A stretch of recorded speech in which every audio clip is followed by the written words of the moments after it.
ಬನ್ನಿ. ಯಾರು? ಓಹೋ, ನೀವ ಊರಿಗೆ ದೊಡ್ಡವರು. ಈ ಬಡವರ ಮನೆಗೆ ಬಂದ ಕಾರಣ? ಶಾಂತಮ್ಮ ಸತ್ತ ದುಃಖವನ್ನು ಕೇಳಿ ನಿಮಗೆ ಸಾಂತ್ವನ ಮಾಡಿ ಸಮಾಧಾನ ಮಾಡಲೆಂದು ಬಂದಿರುವರಲ್ಲೇ. ಮೂರ್ಖ, ಇದ್ದ ವ್ಯವಹಾರವನ್ನು ಬಗೆಹರಿಸಿಕೊಳ್ಳಲೆಂದು ಬಂದಿರುವೆ. ನಮ್ಮ ನಿಮ್ಮ ಋಣಾನುಬಂಧ ಅನೇಕ ವರ್ಷಗಳಿಂದ ವೈರತ್ವಕ್ಕೆ ಮುನ್ನಿಡು ಬೆರೆದಿರುವಾಗ ತಾಂತವ ಹೇಳುವ ಮಾತು ಎಲ್ಲಿದೆ ಗೌಡರೇ? ನೀವು ಕಾಲಿಟ್ಟಿದ್ದೀರಾ ಅಂದರೆ ಏನಾದರೂ ಕೆಟ್ಟ ಮತಲತ್ಗಿರಿ ಇದ್ದೇ ಇರುತ್ತದೆ. ವೈರತ್ವ ಇದ್ದರೇನು ಇರದೇ ಇದ್ದರೇನು ಒಪ್ಪಂದ ಮಾಡಿಕೊಂಡ ವ್ಯವಹಾರವನ್ನು ಬಗೆಹರಿಸಿಕೊಳ್ಳಲು ನಿಮ್ಮ ಅಣ್ಣನ ಕಡೆ ಬಂದಿದ್ದೇವೆ. ಎತ್ತರವರೆಗ ಕರೆ ಅವನನ್ನು. ಒಳಗಿಲ್ಲ ಅಣ್ಣನನ್ನು ಎಲ್ಲಿಂದ ಕರೆಯಲಿ? ಏನೇ ವ್ಯವಹಾರವಿದ್ದರೂ ಅವನು ಬಂದಾಗ ಬನ್ನಿ.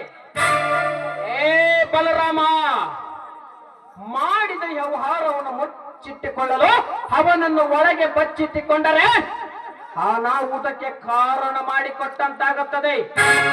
ಸುಮ್ಮನೆ ಹೊರ ಕರಿ ಅವನನ್ನು. ಕರೆಯದಿದ್ದರೆ ಏನು ಮಾಡುತ್ತೀಯೋ?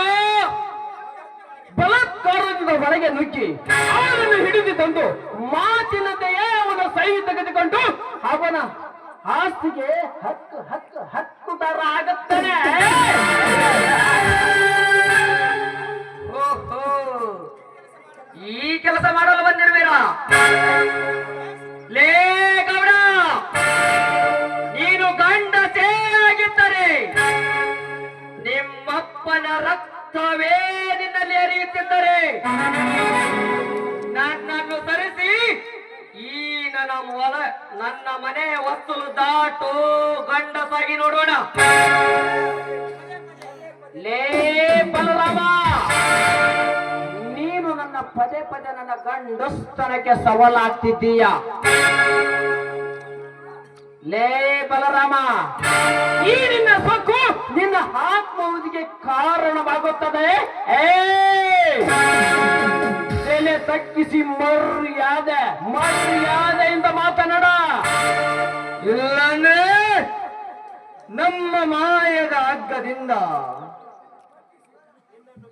ನಿನ್ನನ್ನು ಬಗ್ಗಿಸಿ ಅದೇ ಹಗ್ಗದಿಂದ ನಿನ್ನ ಕೊರಳಿಗೆ ಉರುಳು ಹಾಕಬೇಕಾಗುತ್ತದೆ. ಎಚ್ಚರವಿರಲಿ. ಉರುಳು ಎಂಬ ಪದವನ್ನು ಈ ಎಂಬ ಕಿಂಕರನಿಗೆ ಮತ್ತೆ ನೆನಪಿಸಿದೆಯಾ ಮಗನೇ? ನನ್ನತ್ತಿಗೆ ಸತ್ತ ತಾಪದಲ್ಲಿ ನನ್ನ ಕೋಪ ಕೆರಳುವಂತೆ ಮತ್ತೆ ನೆನಪಿಸಿದೆಯಾ ನೀಚ? ನನ್ನತ್ತೆ ಸತ್ತ ತಾಪದಲ್ಲಿನ ಚೆಂಡನ್ನು ಕತ್ತರಿಸಿ ಬಿಡುತ್ತೇನೆ ಮಗನೇ. ವೀರ ಸಂಗೊಳ್ಳಿ ರಾಯಣ್ಣ ಕೆಂಪು ಕೋತಿಯ ನೆತ್ತಿ ಸೀಳಿದಂತೆ, ಆ ವೀರ ಸಿಂಧೂರ ಲಕ್ಷ್ಮಣ ಗೌಡನ ತಲೆ ಕಡೆದಂತೆ ಈಗ ಈ ಬಲರಾಮ ನನ್ನ ಅತ್ತಿಗೆಯ ಕೋಪದಲ್ಲಿ ನನ್ನ ತಲೆ ಕಡಿಯುತ್ತಾನೆ. ಎಚ್ಚರ.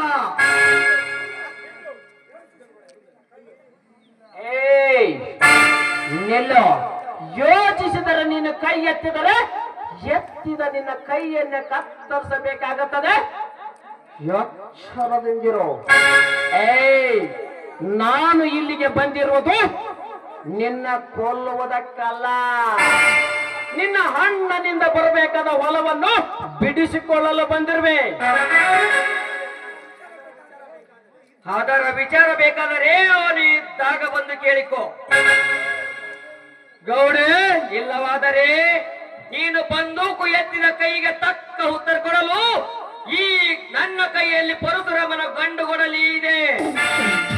ಗೌಡ್ರಿ, ಸಮಯಕ್ಕೆ ತಕ್ಕ ಉತ್ತರ ಕೊಡಗೆ ಮತ್ತೆ ಬರೋಣ. ಬನ್ನಿ ಹೋಗೋಣ.